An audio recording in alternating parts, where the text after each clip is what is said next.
Hi friend, this is Shireen from Smeeny Beanie Knits, and now that we've learned how to longtail cast on and join in the round, I'm going to show you the next steps to creating your beanie. So the next thing to do is to create the ribbing for the brim. You will alternate a knit stitch and a purl stitch to create this texture, so I'm going to show you how to do that. So we'll start with the knit stitch. So what you will do is insert the right needle from left to right below the left needle. Then you will take the yarn that's attached to the ball and wrap it around and pull through. So that is the knit stitch.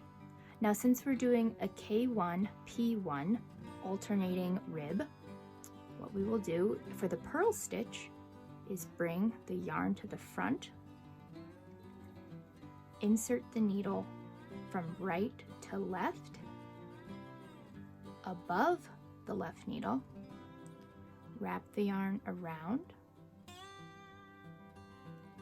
pull it through and off. So we will do a knit stitch,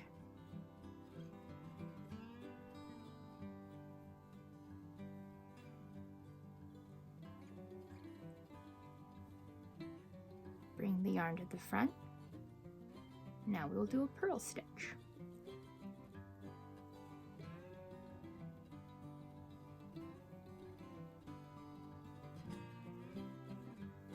So from here, you're just going to keep alternating the knit stitch and the purl stitch and go all the way around until you've come to the length of brim that you want for your pattern.